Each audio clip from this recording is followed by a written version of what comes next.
Dear students and parents, gives me immense pleasure and privilege to introduce the guest for this episode of In Conversation series.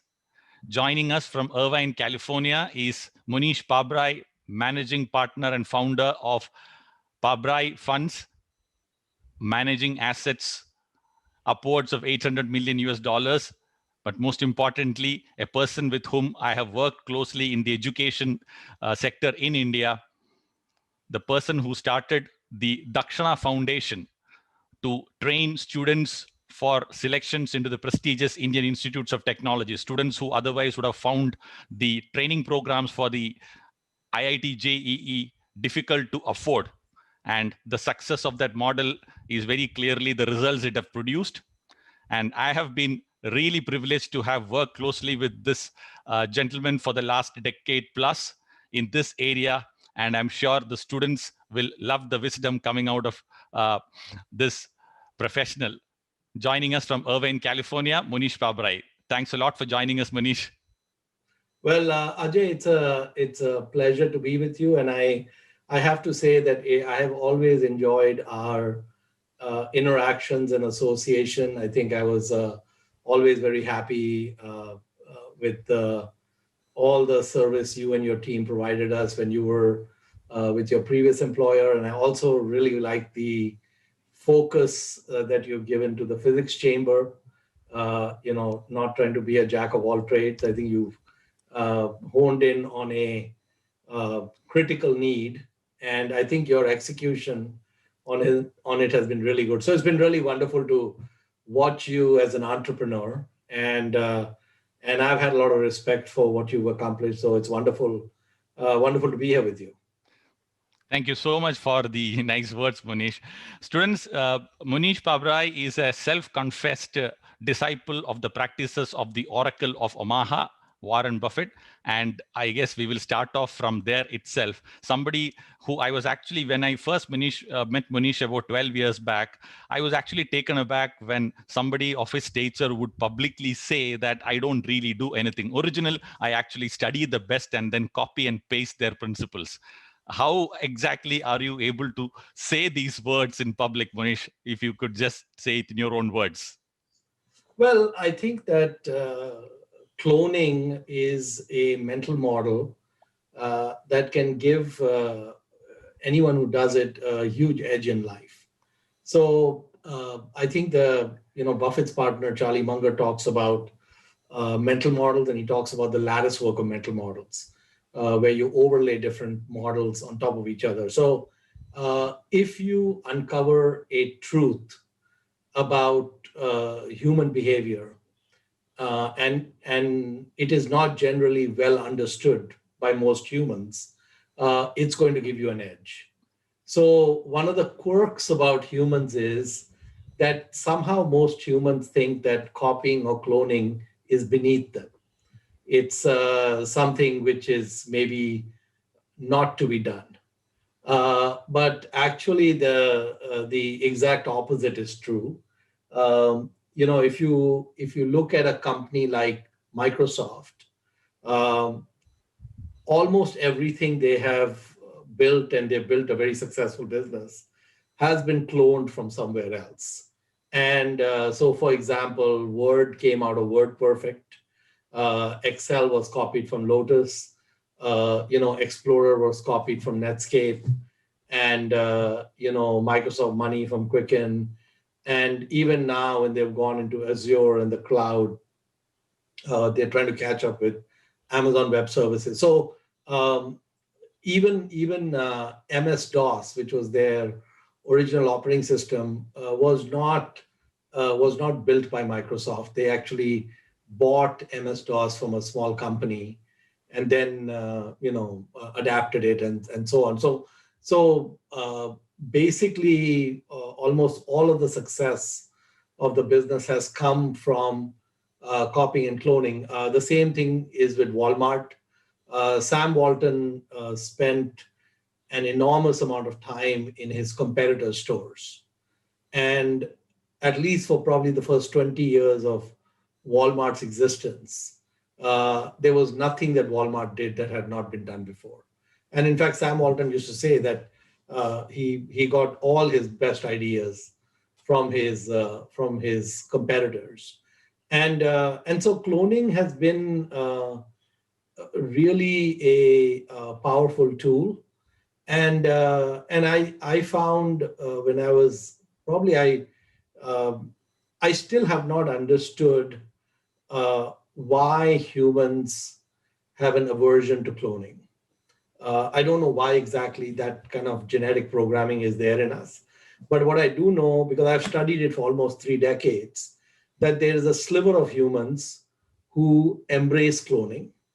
And those humans have gotten an unfair advantage in life because they've done that. And so when I encountered Buffett's approach to investing, which was I think in 1994, almost like 27 years ago, one of the things that perplexed me was that hardly anyone followed that approach.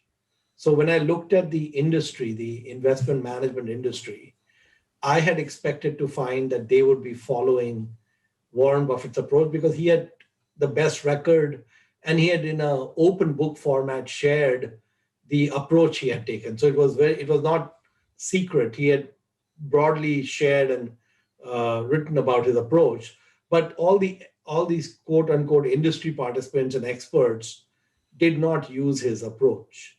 So I said, okay, I understand why they're not using it because the same thing happens in many other fields. And it means there's an opportunity. And so I decided I'm going to go all in and embrace it. And it worked really well because there's very few people who do it. All right, great. I'm still trying to get over the honest admission part of it. Maybe that's all the reason that we are all wired like that. I mean, how can somebody be so transparent saying that I just use this, I don't have anything original with me types? Well, I'll give you an example. Like for example, Radhakrishan Damani. R.K. Damani is one of the richest men in India. And now he is a strong supporter of Dakshina. He gives us about 7 crores every year. And he would give us more, but we just can't use the money. Our model cannot use that much money. And I spent a day with him when he had come to our campus in Pune and so on. And I asked him a lot of questions about DMART. And so I said, how does a guy who's like an investor and a trader start a company like DMART? How does that happen? Right? Because it's not just a company he founded, it became very successful.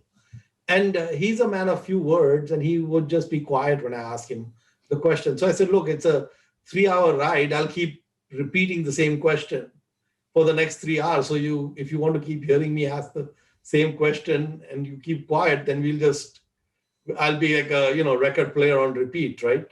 So he said to me after a while, I read a book. Okay. So I said, okay, like which book did you read? So he said, I read Sam Walton's autobiography, okay, Made in America. So I said that book was published, that book has sold millions of copies and been published in almost every language imaginable. I said a few million people read that book. Okay, I don't see a few million DMarts set up. I only see one DMart. So he said, I read that book many times. Okay. And he said, then I studied that model very carefully. And actually, if you look at DMart is a cloned model of Walmart and Costco. There is almost nothing original about what DMart is doing. And most of their competitors, even though it is very transparent exactly how they are doing so well, no one follows that model. And so DMart is basically a monopoly. So that is testimony to the fact that it really works in different places. Yes. It is a very powerful model. Yes. Yes. Students, I have always felt I have not really discussed this aspect with Mohnish. I'm sure I hope I will catch him by surprise also on this, that I have always felt that if Mohnish had not become an ace investor, he would probably have become the best teacher around, given his style of teaching. And I've actually seen him teach also in classroom situations. And my thinking when I went into this the discussion is probably I could actually get him to speak like the way he would speak to in front of the students with a chalk in his hand. And he enjoys doing that. Let me tell you. And he loves math.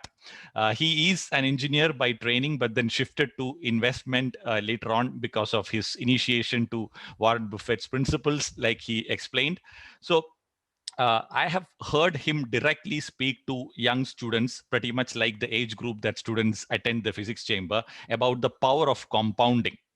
And that something is something that which has really been of very great interest to me also. Although I have heard it several times from him, let me request him to sort of narrate it in a form that will make sense for the young audience that we are addressing. Absolutely. So, we talked about mental models, and cloning is a mental model that will give you a huge edge in life. Understanding the power of compounding, no matter what your eventual profession ends up being, is going to also give you a huge edge in life. And especially, like I said, when you cross pollinate with different models, then you get what Charlie Munger would call Lulapalooza effects. 1 + 1 becomes 11. And so you get a lot of advantage with that. So I can maybe give your students maybe two examples that might help them understand why Einstein said that compounding is the eighth wonder of the world. And so a few years back, when my younger daughter was about 18 years old, she had just done an internship, summer internship before starting college, and she had made about $5,000 over the summer, 3 months. And I told her, listen, this $5,000, you don't really need it. Can we open a Roth IRA account, which is a kind of like a retirement account? It basically the money in that account stays tax free forever, including all the growth of that account. So you can put about $7,000 a year into an account like that in the US. And she said, yeah, yeah, no problem. I said, and is it okay with you? I said, if you give me power of attorney to manage that account. She said, yeah, sure. So I said, this $5,000, let's say I am able to grow it at 15% a year. So I said that when you are 68 years old, uh, how much would this $5,000 have become? So, this was like 2 in the morning, I'm driving her back to the airport, and she's sleepy, and she said, I don't know. So I said, well, rule of 72, which is a kind of a shortcut we use with compounding, which is another something you can Google and look up. But basically, if you do 72 divided by 15, it is approximately 5. And so a 15% compounded return is going to double every 5 years. So the $5,000 when she is 23 years old would become 10,000. And then when she is 28 years old will become 20,000. And when she's 33 years old, it'll become 40,000 and so on. It'll keep doubling every 5 years. And from 18 to 68 is 50 years. And 50 years, if you chop it up into 5-year chunks, is 10 doubles. So 10 doubles is 2 to the power of 10, which is 1024. And so let's throw away the 24 because we want to do math in our heads. So $5,000 would become $5 million because we would add 3 zeros, right? And so I said, well, at 68, you would have $5 million. So now she's wide awake. Okay, how did 5,000 become? Because 5,000 is about, 3.5 lakhs, right? And 5 million is about 35 crores. So it's a pretty significant jump uh, from 3.5 lakhs to 35 crores. So then I said, but this is $5 million that has come from your earnings just from one summer internship. When you are 19, you may do another internship. You may make another $5,000. And at 68 or 69, that's going to be another 5 million. And at some point, you will graduate, maybe at 22. And instead of 5,000, you might be saving 10, 15,000 because your income will be up. And that's going to go through a 40, 50-year compounding. And over time, you'll get raises and you'll keep putting this some money away and so on. So I said, what would be the total amount of money you would have if we did this compounding with all your income and everything going through? Uh, how much money would you have at 68? She said, I don't know, it's too big a number. My head will explode. And you can see that when you run the power of compounding, the surprising thing is, why does everyone not end up wealthy? Because basically, um, acorns grow into oaks. But the important thing is that you have to spend less than you earn, right? And you have to put the money away, and you have to have some reasonable way, like you can buy an index fund or something, some reasonable way to run that money and take it from there. So in the 1950s, Buffett wrote a letter to his investors, and he brought up uh, the deal American Indians in 1626 had done with the Dutch. So in 1626, these Inuit Indians in the US owned the island of Manhattan. In New York, the island of Manhattan was owned by the Indians, and the Dutch wanted to buy that island. So they approached the Indians and they were able to come to an agreement to buy the island for $20. And so in 1626, a transaction was done. $20 was given to the Indians, and title of that island that we now know as Manhattan passed to the Dutch. And so when people hear that story, they say, oh, the Indians got taken advantage of. This is so much land and so precious and so important. But, the thing that Buffett brings up is that, let's say the Indians had a trust officer or investment officer who was given this $20 and said, please invest this for the benefit of the tribe. And let's say that trust officer was not able to get 15% a year. Let's say he's only able to get 7% a year return. So we can again use the rule of 72. And so the money will double every 10 years. Okay. So 1636 will become $40, and 1646 will become $80, and so on. So if you take a 100-year period, it's 10 doubles. Same thing, like just like we saw before. And 10 doubles we know is 1024. So what happens is the 1626 $20 in 1725 is $20,000. And in 1825, it is $20 million. And in 1925, it's $20 billion. And in 2025, it is $20 trillion. Okay. Now we are not at 2025. So we have to take away like maybe a few years. So you can say that in 2016, it was $10 trillion. There was one more double coming, and maybe it's 7%. You would be maybe at 12, 13 trillion or something by 2021. So undeveloped land in Manhattan, which was sold in 1626, if it had compounded at 7%, it would be, 12 or 13 trillion dollars.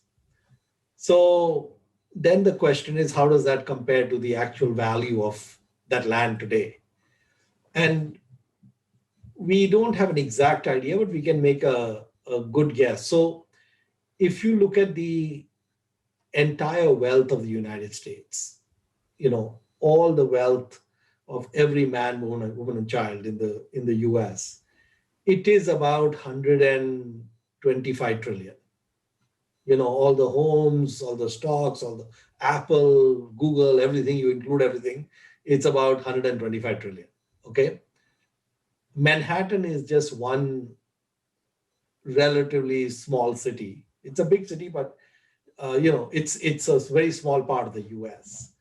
And probably if you did the study of how much land is being sold in Manhattan for, you will come up with a value of a few $1 billion, maybe 50 billion, possibly maybe 100 billion or something.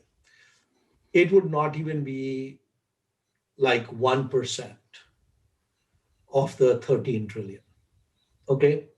Now, the thing is, we can go backwards also. So, like 1626, $20. If you go back 100 years, 1526, you would take away three zeros, right? So it's 2000 cents is $20. It would be 2 cents. Okay, so the deal had happened 100 years before that at 2 cents, you would still have the 13 trillion today. And if you go back another 10 years, you would be down to 1 cent.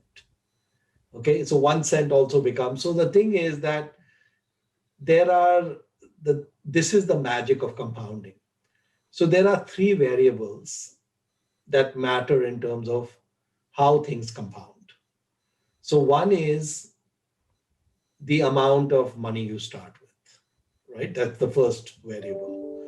The second variable is the compounding rate, 5%, 7%, 15%, etc. And the third is the length of the runway, right? How many years do you have, right? So if you have a very long runway, it doesn't matter how much money you start with, and it also doesn't matter how low the compounding rate is. So even with a relatively low compounding rate, and even with a relatively low starting amount, like in our case, 1 cent, uh, you still end up with a huge number. And so, sometimes Warren Buffett has asked, hey, Mr. Buffett, if a genie came to you and said, Mr. Buffett, you can have any wish you want, what would you wish for? So he always says that I would just ask the genie to set it up so that when I die and they look at my corpse, they should say, man, he was old. Okay. So the one thing he wants to do is he wants to live for a very long time. And the reason he wants to live for a very long time is not because he's in love with you and me and sharing planet Earth with us. He wants to maximize the length of the runway. So in Warren Buffett's case, he started compounding seriously probably in his late teens. And by 19 or 20, he had accumulated about $10,000 by the time he was 20, doing a lot of jobs, odds and ends, different things. And that was 1950. Then the engine started. And from 1950 till now, which has been about 71 years, he has been compounding at about 20% a year. Okay. So if you just think about it, 20% a year with the rule of 72 is a double every 3.5 years, right? So, which means that 35 years is 10 doubles, and 70 years is 20 doubles. Okay. So $10,000 after 10 doubles will become 10 million. And $10 million after 10 doubles will become 10 billion. Okay. If he had not given away his money, he would be approaching about 150 billion because he was managing other people's money and then he was earning money on that. So 10,000 was just money he had at 20. After that, he had jobs and different things he did So there was more added to that pie. And we end up because of the power of compounding, became the wealthiest person. So it's very important to understand the power of compounding. Thank you so much, Mohnish. I think students will love this narration, and I hope that this talk will sort of encourage students to actually save and invest regularly from their young age, probably starting from their first salary onwards itself. Now we have a little time left, so I'll take up a couple of questions that students have sent in. One is, uh, did you actually become better at your own game of investing over the last 3 decades? How have you actually matured as an investor, given the length of time you have been in this line itself? Yeah, that's a great question. So, if I were a cricket player or a basketball player, my skills and expertise would keep getting better for a while. Then I would peak probably maybe late 20s, early 30s. And then there would be a secular decline. Basically, I mean, if we look at Tendulkar or Gavaskar or Virat Kohli or any of these guys, they will peak and then they will go down.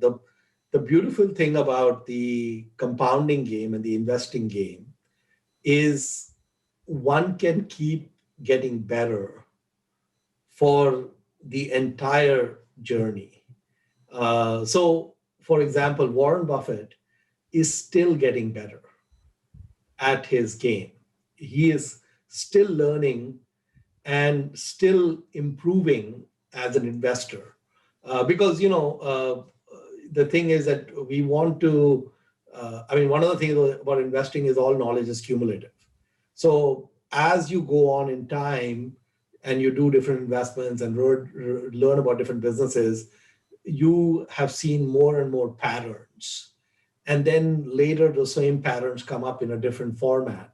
And then you can say, yeah, I've seen this before, and so on. So things can click a lot faster. So one of the beautiful things about investing is that the learning and growth can continue as long as your brain is functioning.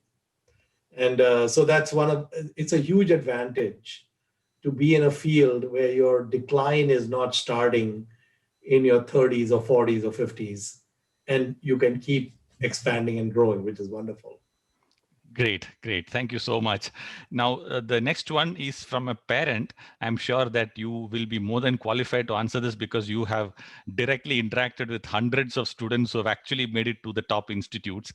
The parent says that my son/daughter is not very bright and intelligent, but then she can be made to work hard. So therefore, can my child get into one of these institutes, given that right now it's my child is just an average student? Yeah, so actually, there have been a number of individuals who have gone into fields that they did not have expertise in, and they eventually became amongst the best in the world in those areas. And so, I mean, I may not like this answer I'm giving you myself, but any system can be gamed, okay, including the entrance exam for the IITs, etc. So, for example, if you talk to chemistry teachers, they will tell you that certain parts of the chemistry portion of the JE is where you can get a lot of points. They're high scoring areas. Um, I think that if one is willing to put in the effort and one is willing to put their nose to the grindstone. So, for example, we had one student in Dakshina who got a rank of 63, Ashok Kumar, who's now at Google. Uh, Ashok, I think in the last month, did every paper for the last 30 years given by the twice. He basically took the full JE test 60 times before actually sitting down for the test. And of course, when he would take the test, he would go back and look at questions he could not answer and study that and so on and so forth. So obviously, if you have seen so much pattern recognition, the future papers are derivatives of past papers. You know, people who set papers are a little bit lazy sometimes, right? And so I think that this is a situation that JE and these other competitive exams, one has to have a good strategy and one has to have a good coach. So, for example, that's one of the things I like about the physics chamber is you guys are all in on physics, and you have looked at how what is the best way to get input output ratio in terms of effort put in by the student and the results they come out with. So definitely I think that the people who do the best in the JE test and other competitive tests may not be the brightest people, but they probably are the ones who've really worked hard. And so I think you can cover a lot of deficiencies if you are passionate. Passion will go a long ways, and if you really want something. So there's a quote in the Upanishads. It says that as is your wish, so is your will. As is your will, so is your deed.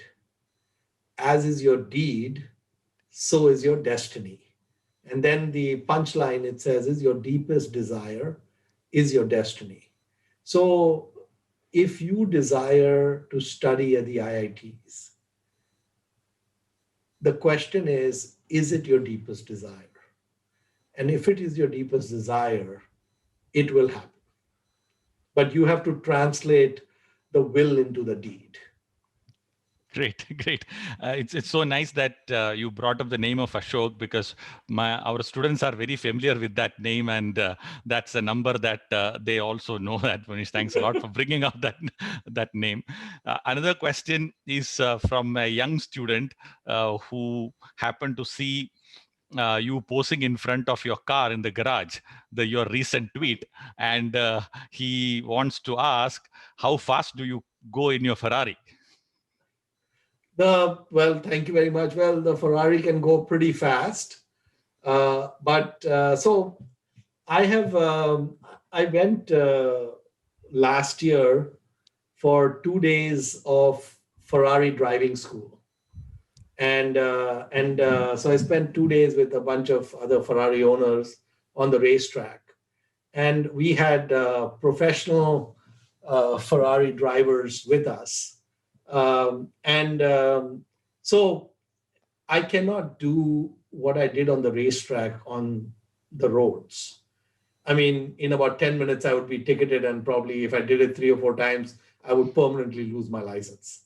But on the racetrack, there's no speed limits. In fact, they were training us for all the techniques to be a good race car driver, and that was a lot of fun. And um, I drove two different Ferraris um, on that track. So one was uh, the F12 Superfast. It's a 12 cylinder.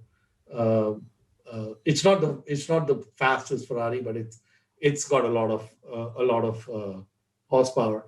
I think about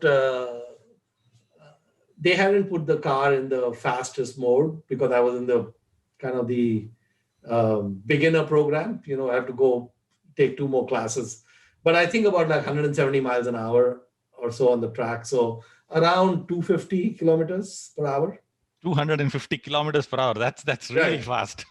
Oh yeah. I mean, but the thing is that you've got brakes that are pretty powerful, and I've got a professional driver sitting next to me, and I'm on a track where there's no other. I mean, there are other cars on the track, but they're nowhere near me, and so it's very hard to really have a crash in that scenario. So it was great. Actually, it was really fantastic. It was wonderful to be. On the roads, what I can do, which I do probably once in a while, is from a zero start, I can floor it. I can floor the Ferrari and let it go because they won't ticket you till you get to 100 miles an hour or something, about 150 kilometers. So I'll let it go till about 80, 90 miles per hour and then ease off. So you can get a, even on the road, you can get a good thrill as long as you are the first car on the red light. Right. And if you're the first car on the red light, you will not see any other cars around you. That's a nice thought. Well, students, we have taken up. But I will say that, so I bought the Ferrari because actually I had invested in the company and I made a lot of money for me and my investors from the Ferrari stock. And in the process, I actually got to know the family in Italy. They're good friends actually. And I visited the Ferrari family of Ferrari factory in Moderna and Maranello. So it was just a great experience. And so I said, okay, we've done so much with the company, and I learned a lot about the company. When I made the investment, I said, might as well have the car. And now I've had the car for about 3 years, and it's great. It's wonderful. I am very happy with that kind of new dimension to my life. Great. I mean, I think many of our students are real fans of that movie which came out recently, Ford versus Ferrari. I'm sure Oh that yeah, you must have seen that movie yes, also. yeah. It's a wonderful movie. Yes. Yeah. And then also, I think you guys, probably your students have also seen the Formula One on Netflix. Netflix has done Yes. a series of Formula One, which is also pretty good. So, Yes. So, students, we have taken up 30 minutes of Munish's time. Last time when Munish was in Kerala, I had requested him to drop by the physics chamber because the logic being that once he touches down at the Cochin airport and he wants to move towards his destination, there is no way he can move without passing in front of our office. And that, in fact, he did give us the time, but the time was on the Christmas Day morning, which did not suit me actually. So next time, let me promise you, whatever be the time, we will arrange a class so that you can just drop in for 10 minutes, say hi to our students who are present, and then that will be a great motivation to everybody around. yeah, no, I was looking forward to that, and sorry it didn't work, but hopefully I mean, so I make it a point every year to come to Kerala. In fact, I asked myself many times, why do I not live in Kerala all the time? Okay, and I still don't have a good answer to that question. At some point, I might base myself 100% in Kerala because if there is heaven on earth, it is Kerala. Wow, that's some compliment. So I guess people living here permanently wouldn't understand the value of the place here anyway. So we really look forward to your visit, Munish, whenever it is possible. And thank you so much for taking the time out. We have taken about 40 minutes of your time, and really wonderful catching you from Irvine in California. Students, from all of us at the Physics Chamber, myself, my fellow teachers, and the students and the parents, warmest wishes, and thank you so much for joining us in this short session. Oh, thank you, Ajay. And again, I wish you and the students all the very best. I know COVID has created a lot of challenges, but also probably led to some innovation in your business. And so I just hope you go from strength to strength. So all the best.